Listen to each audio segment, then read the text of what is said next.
28절에 바울은 복음과 함께 고난을 받으라 그렇게 말씀하고요. 우리가 읽은 세 번역 말씀은 복음을 위하여 고난을 함께 겪으십시오 라고 또 말씀합니다. 고난을 받으라 라고 말합니다.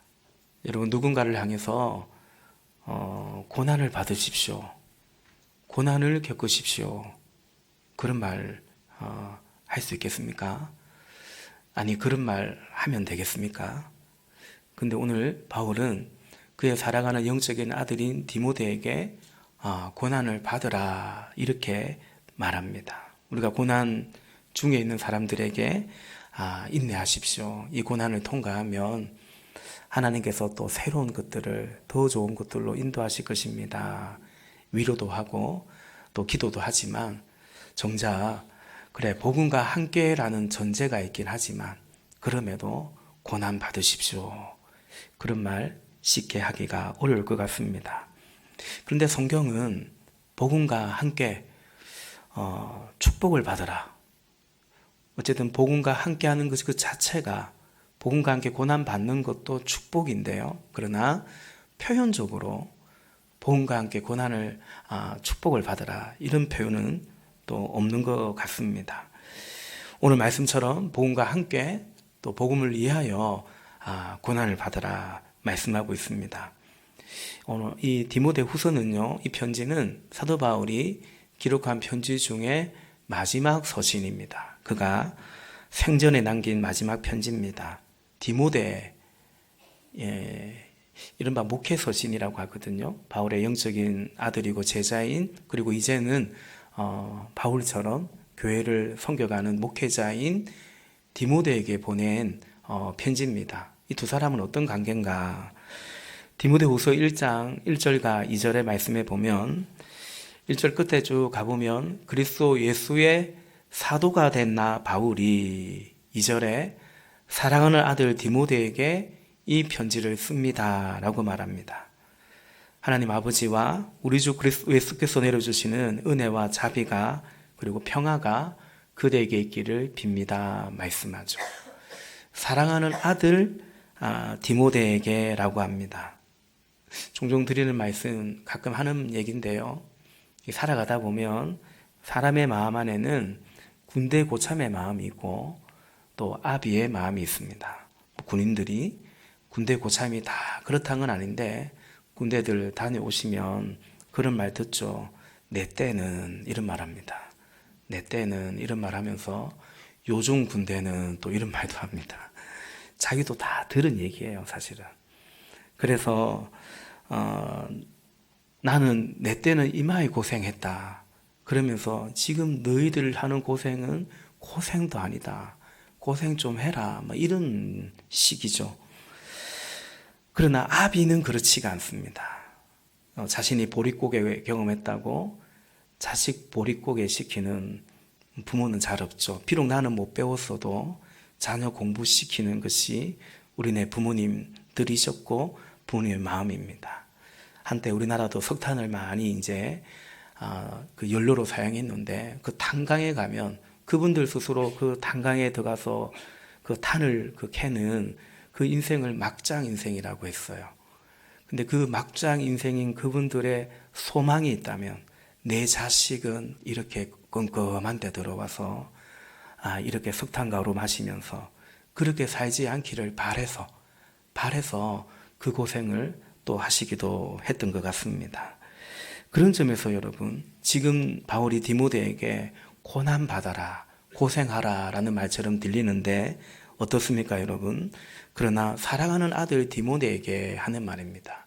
그러니까 영적인 아비의 마음이 바울에게는 분명히 있다라는 것입니다.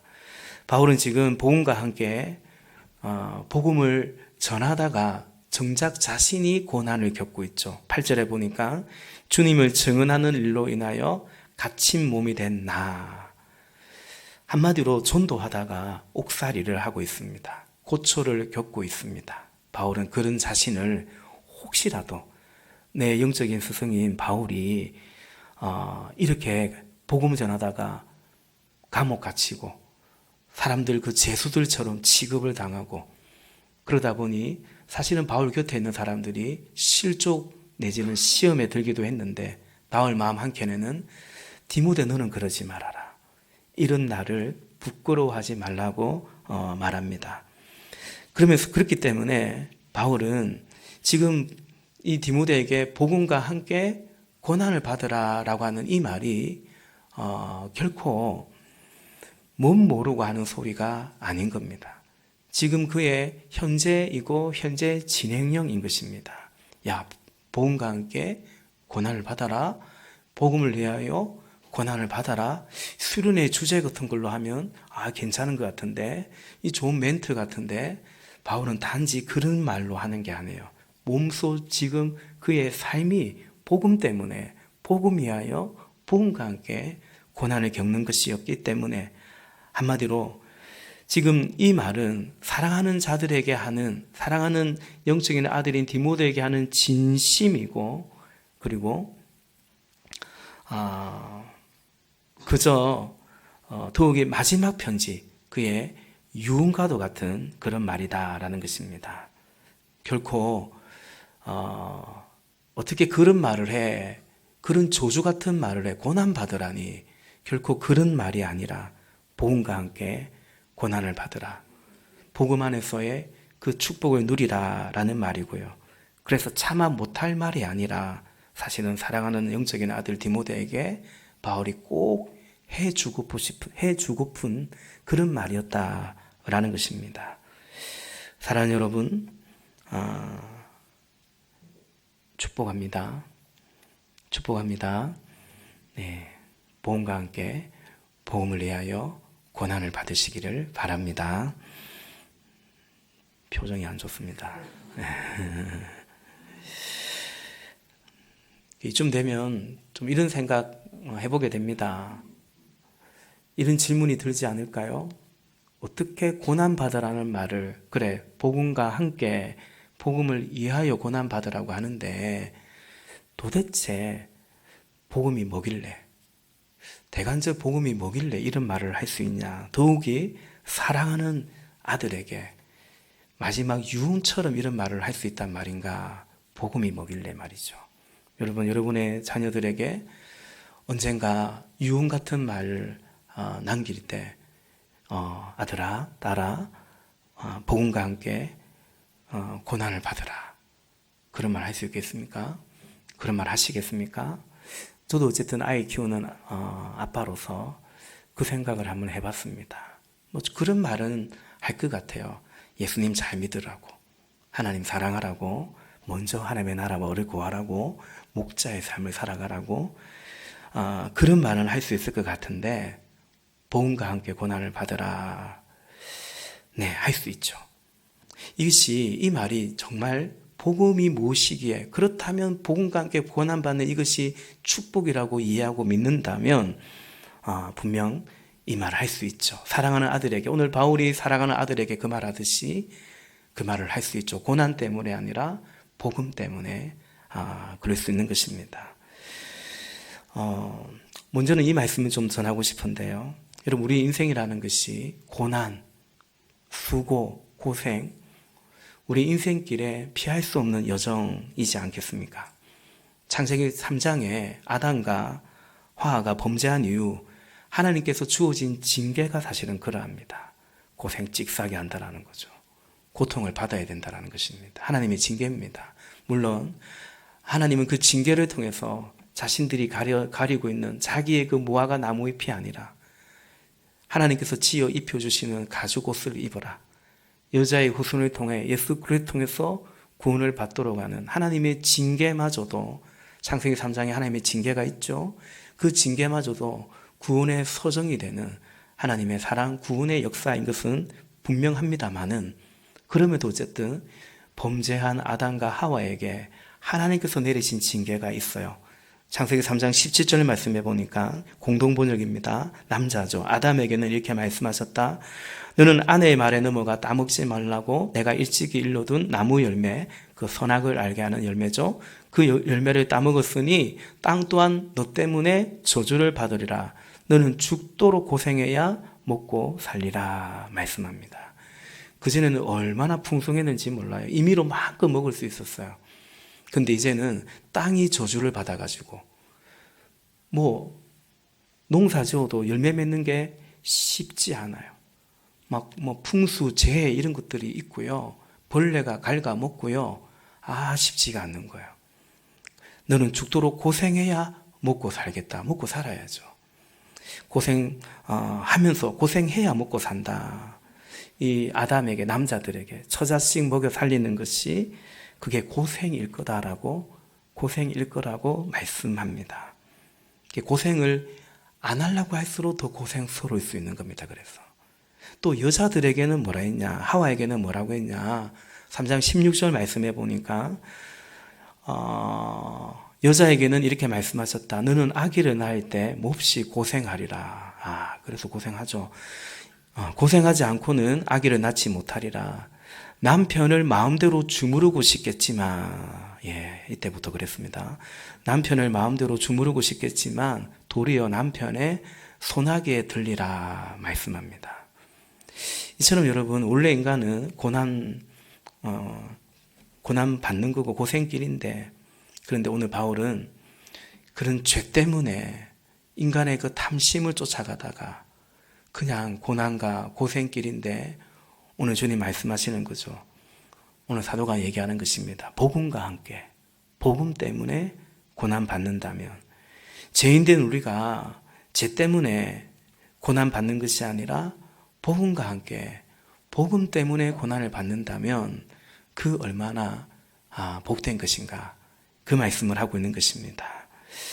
그러니 이 사실을 알기 때문에, 깨달았기 때문에 오늘 사도가 사랑하는 영적인 아들 디모데에게 이 당부를, 이 명령을, 이 축복을 하고 있는 것입니다. 베드로 사도도 이 말씀을 합니다. 베드로전서 2장 19절과 20절 말씀해 보니까 억울하게 고난을 당하더라도 하나님을 생각하면서 괴로움을 참으면 그것은 아름다운 일입니다.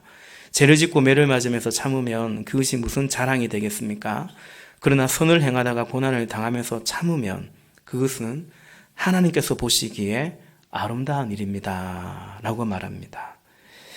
복음과 함께 복음 때문에 고난을 받는다라는 것은 죄를 지어서 매를 맞을 만한 그런 일이 아니고 그런 짓이 아니죠. 그런데 바울이, 또 오늘 이 베드로가 복음 전하다가 마치 죄 지어서 매 맞듯이 매를 맞았고 옥에 갇혔고 고초를 겪었습니다. 그리고 마침내 죽었죠. 순교했더랬습니다. 바울은, 또 오늘 베드로는 그것은 아름다운 것이라고, 복된 것이라고 말씀합니다. 실제로 사도행전에 보면 베드로와 요한이 복음을 전하다가 공회에 끌려가고 갇히게 되고 매를 맞고 다시는 예수 이름으로 전하지도 말고 가르치도 말라고 협박을 당하고, 어쨌든 그러면서 풀려나게 됩니다. 사실은 억울한 거죠. 매 맞을 일이 아니고요, 그렇게 수모를, 모욕을 겪을 일이 아니란 말입니다. 근데 이들이 그렇게 풀려나오면서 뭐라고 고백하냐면 기뻐했다라고 나옵니다. 사도행전 5장 41절 말씀해 보면 사도들은 예수님을 위해 모욕을 당할 만큼 가치 있는 자로 여김을 받게 된 것을 기뻐하며 의회에서, 그 공회에서 나왔다라는 것입니다. 자신들이 그냥 어부들 아닙니까? 어부들 그냥 물고기 잡고 그물 던지고 고기 안 잡히면 기분 안 좋고, 고기 좀 많이 잡히면 기분 좋고, 어찌 보면 그냥 그 정도 사는 거죠. 무슨 그 이상을 살겠습니까? 그렇게 또 살면서 가족을 봉양하고 그렇게 사는 거죠. 실패한 인생이다, 그 말 아닙니다. 그런데 그랬던 베드로와 요한이요, 예수님을 위하여, 예수님 때문에 모욕을 당하는 그 정도로 가치 있는 자가 되었다, 가치 있는 자로 여김을 받았다는 것 때문에 기뻐했다라는 것입니다. 여러분, 우리가 얼마나 내 가치가 있고 내 가치가 여겨지고 가치 있는 삶을 살고 싶어 합니까? 그렇다면 이거는 기쁜 거죠. 그래서 기뻐합니다. 이 말인즉 오늘 본문의 말씀대로면 복음과 함께 복음을 위하여 고난을 받는다라는 것은 같이 있다라는 것입니다. 설교의 서두에서 그런 말씀을 드렸지 않습니까? 복음을 함께 고난 받는 거, 복음이신 예수님을 위해서 이렇게 고난 받고 모욕을 당하는 거, 그게 참 이렇게 같이 있다라고, 그래서 고난 받아라고 하는데 말씀드린 것처럼 그런 복음이 뭐냐? 복음이 뭐길래 고생을 해도 이렇게 기쁘고 또 오히려 같이 있고 그래서 고난을 받으라고 말하는 이 복음이 뭔가 늘 듣는 말이지만 오늘 복음이 뭔지에 대해서 함께 또 왜 우리가 또 복음을 전해야 되는지에 대해서 이 시간 말씀 정리하고 나누고자 합니다. 복음이 무엇인가? 복음이죠. 복된 소식이고 굿뉴스입니다. 기쁜 소식입니다. 좋은 소식입니다. 누가복음 2장 10절과 11절 말씀해 보니까 천사가 그들에게 말하였다. 두려워하지 말아라. 나는 온 백성에게 큰 기쁨이 될 소식. 특정한 누군가에게가 아니라 온 백성에게 그냥 기쁨 정도가 아니라 큰 기쁨이 될 소식을 너희에게 전하여 준다. 그게 뭐냐? 11절 오늘 다윗의 동네에서 너희에게 구주가 나섰으니 곧 그리스도 주님이시다 말씀합니다. 온 세상의 큰 기쁨의 소식이 뭐냐면 구주가 나셨다. 그분은 바로 그 구주는 그리스도, 예수 그리스도 그리고 우리의 주님이다. 이것이 복음, 이것이 온 세상에 저와 여러분 우리에게 큰 기쁨의 소식이다라는 것입니다. 구주입니다. 구주. 무소식이 뭐죠? 무소식이 희소식이다 이런 말이 있지만 진짜 기쁜 소식은 언제입니까? 가령 이렇게 지진이 나가지고 건물이 매몰되었는데 무너졌는데 그게 매몰된 건물 안에 사람이 있는 거예요. 구조를 하는 거죠. 시간이 지나고 점점 그 골든타임이 끝나가는데 40시간 만에 50시간 만에 누군가를 하나 건졌을 때 더군다나 그 누군가가 나의 가족이라면 그 소식은 얼마나 기쁜 소식이겠습니까? 예수님이 이 땅에 오셨다는 것은 구주가 오셨다라는 겁니다. 우리가 어떤 처지에 놓여 있었는데 우리는 죄 가운데 하나님의 진노 아래 심판 아래 있었는데 그대로 있으면 영원한 사망에서 스스로는 어떻게 할 수 없는데 그런 죄인을 그런 우리를 구원하려고 예수님이 구주가 오셨다라는 것입니다. 여러분 우리는 그냥 예수님을 믿는 것이 아닙니다. 예수님을 구주로 믿는 것입니다. 구원자와 주님으로 믿는 것입니다. 구원해 주셨고요. 그게 끝이 아닙니다. 구원해 주셨고요. 그리고 우리의 주님이 되어 주셨습니다. 그게 구주가 되어 주셨어요. 이런 비유가 적절할지 모르겠습니다만은 무슨 덫에 걸린 그런 애완동물이 있다고 생각해 봅시다. 고양이나 강아지나 불쌍하잖아요. 누가 그걸 덫에서 구해줬어요. 그 쥐 잡으려고 놓은 그 찍찍인데 꼬마 새끼 고양이가 그게 다 걸려 있어요. 그래서 구해줬어요. 살려줬어요. 근데 그뿐만 아니라 그 길고양이를 그 또돌이 강아지를 입양한 거예요. 아예 그 강아지의 그 고양이의 주인이 되어준 거예요. 구원자이고 주님이신 겁니다. 그러므로 여러분 마치 예수님은 우리에게 그냥 구원만 해주신 것이 아니고 우리 삶의 이제 주인이 되어주신 겁니다. 어떤 강아지가 구조는 받고 다시 떠돌이개로 살아간다면 그런 다시 가엾은 그런 이제 강아지겠죠. 그게 아니라 혹여 여러분 우리가 구원은 받고 다시 살기는 내가 주인 되어서 살아가는 그런 불쌍한 신자가 되지 않기를 바라요. 구원은 받았다고 믿는데 정작 살기는 이 험한 세상 그냥 내가 스스로 살아야 된다고 생각하는 믿을 건 하나님이 아니라 믿을 건 나밖에 없는 것 같고 돈밖에 없는 것 같고 그러니 그게 매여 살아가는 그런 신자가 되지 않기를 바라는 거죠. 여러분 고난 중에 고난은 복음과 함께 고난받는 것이 아니라 고난 중에 고난은 복음에서 멀어져 가서 다시 이 험한 세상을 내가 주인 되어 살아가는 그것이야말로 고난 중에 고난인 것입니다. 오늘 이렇게 예배하시는 여러분, 예수님을 구주로 영접하시고 그분에게 우리의 삶을, 여러분의 삶을 맡겨드릴 수 있기를 바랍니다. 주님, 구주이신 주님과 함께 그 주님 안에 거하시기를 바라는 것입니다. 바울은 복음을, 그러니까 예수님이 이 땅에 오신 그것을 바울은 뭐라고 증거하냐? 디모데전서 1장 15절 말씀해 보니까 미쁘다 모든 사람이 받을 말한 이 말이요 그리스도 예수께서 죄인을 구원하시려고 세상에 임하셨다.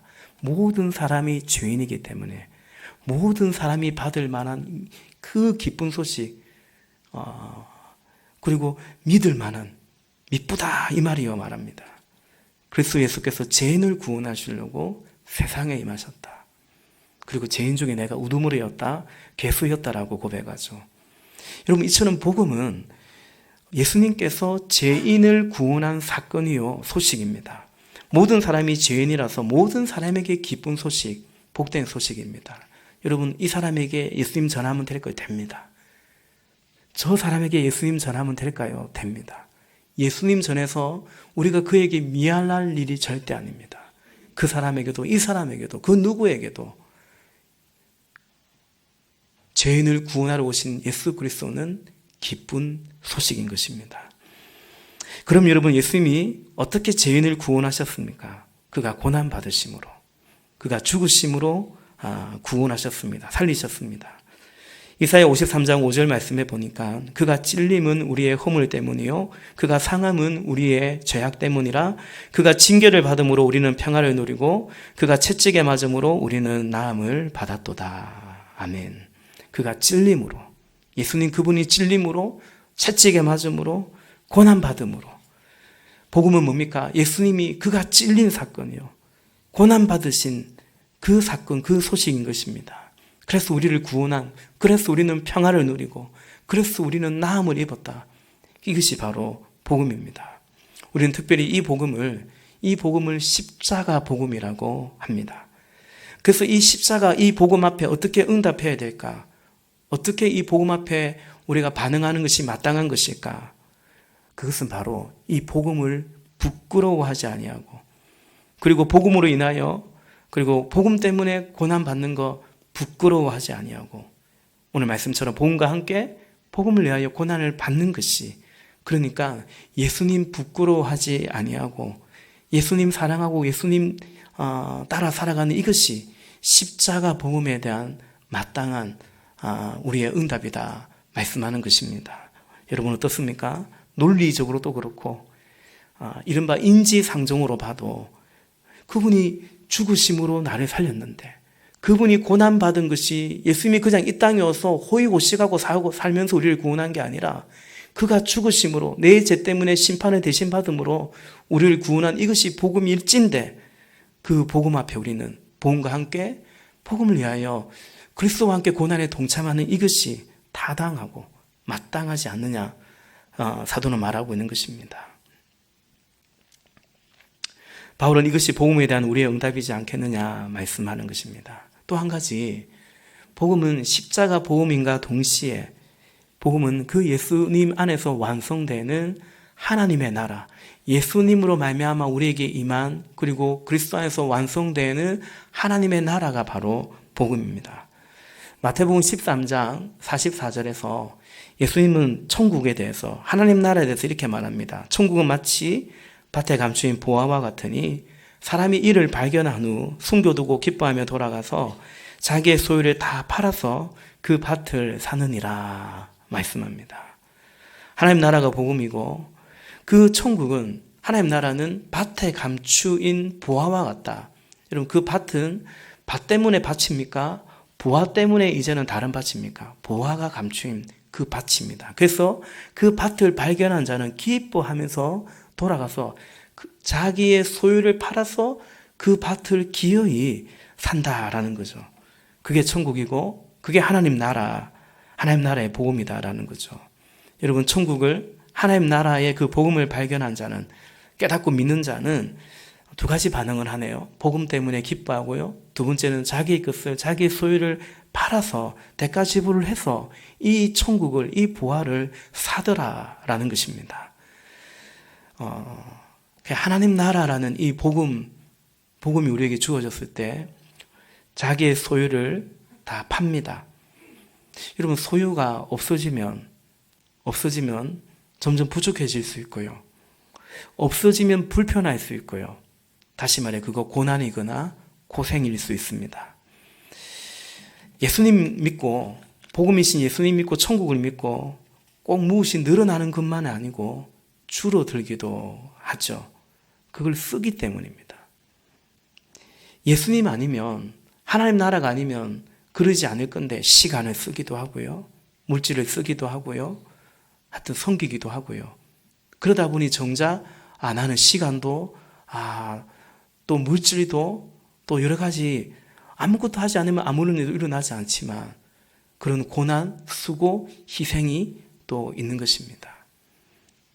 우리 누가복음에 삭개오라는 사람이 있지 않습니까? 세리장이었어요. 그가 예수님 만났어요. 부자였어요. 예수님 만나니까 그 인생에 제일 먼저 일어난 변화가 뭐였습니까? 내 소유의 절반을 가난한 자들에게 나눠주겠다고 했어요. 예수님이 시킨 것도 아니에요. 일단은 반띵하고 시작하는 거예요. 그리고 누구에게 내가 잘못 거둬든 거 있으면 그거 갚는데 율법을 뛰어넘어 4배로 갚겠다라고 그렇게 말했던 거죠. 이유가 뭡니까? 복음 때문입니다. 고생이나 고난이 좋아서가 아니라 복음이, 예수님이 좋아서 그렇습니다. 아깝지가 않아서가 아니라 그보다 더 귀한 가치를 이제 발견했기 때문에 천국의 부활을 얻기 때문입니다. 땅을 팔아가지고 하늘을 사는 거니까. 땅을 팔아서 영원한 것을 사는 거니까. 그러니 이거는 충분히 그럴 만한 수지 맞는 그런 것이죠. 천국이 결국 뭡니까? 예수님이 천국입니다. 예수님이 보화이고 예수님 믿으니 천국이 임하는 것이고 예수님이 주인 되면 하나님의 자녀, 하나님의 백성이 되는 것이고 이제 그 하나님의 그분이 우리의 주가 되니까 이제 그분의 통치 속에 살아가는 것, 그분의 다스림 속에 살아가는 것, 그것이 하나님 나라입니다. 다른 것에 지배를 받지 않는 거죠. 이것을 또 다른 관점으로 하면 왕이신 성부 하나님의 통치를 받는 것이 하나님의 나라라고 한다면 이제 또 성령 하나님으로 충만한 그 성령 충만이 바로 하나님의 나라인 것입니다. 저는 감히 말씀드린다면 하나님 나라에 대한 이해 없이는 성령에 관해서 바르게 제대로 이해하기 어려울 거라 생각됩니다. 사람들이 성령 충만하면 자신이 능력이 임해서 무슨 자신이 이루지 못했던 거, 능력 없어서 하지 못한 그 무엇을 이루는 것처럼 생각하는데 성령은 그런 것이 아니죠. 뭐 성령까지 받아가지고 그렇게 살라고 합니까? 뭐 성령 없이도 이미 내 안에는 그런 욕심이나 그런 것들이 충만한데 어떻게 성령이 임해가지고 우리에게 그것을 더 돋구고 뭐 그걸 도와준다고? 성령은 그런 것이 아닙니다. 그리스도 안에서 주어지는 이 성령의 다스림, 하나님의 통치, 이것이 하나님 나라이고 이것이 복음인데 사도는 오늘 이 복음과 함께 이 복음을 위하여 고난을 받으라. 하나님의 통치인 이 하나님 나라 그 백성으로 살아가라고 말하는 것입니다. 다시 말해서 다른 것들이 내 인생에 왕노릇하거나 지배하지 않도록 그래서 여전히 하나님 나라가 하나님의 통치가 내 삶을 다스리도록 우리 지난주 말씀처럼 풍부에 처하기도 하고 비천에 처하기도 하고 상황은 다르고 변수도 다르지만 그 변수의 지배를 받지 아니하고 그리스도 안에서 자족하고 또 그리스도 안에서 절제하는 여전히 그냥 예수 그리스도의 그 다스림 하나님 나라의 통치 속에 있는 것을 말하는 것입니다. 그 복음과 함께 살아라는 거죠. 그렇다면 그 복음과 함께 살아가는 것이 좁은 문이고 좁은 길이라면 고난이라면 기꺼이 그 고난에 동참하라고 말씀하는 것입니다. 여러분 우리가 어떻게 성령 충만하고 하나님의 다스림 가운데 이 세상 살아가면서 얼마나 많은 일들이 있는데 거기에 일희일비하지 아니하고 업다운되지 아니하고 하나님의 통치 가운데 살아갈 수 있겠습니까? 기도하는 거죠. 기도하는 것입니다. 단잠을 깨우고 더 눕고 싶고 더 자고 싶은데 기도의 자리에 나오는 것입니다. 고생이라고 할 수 있죠. 그게 복음과 함께 고난을 받는 것입니다. 말씀을 펼쳐 있는 것입니다. 읽고 지키고 순종하는 것입니다. 그러다 보면 부담이 되고 또 손해가 될 때도 있지만 고난이 될 수도 있지만 그러나 말씀의 지배를 받는 것입니다.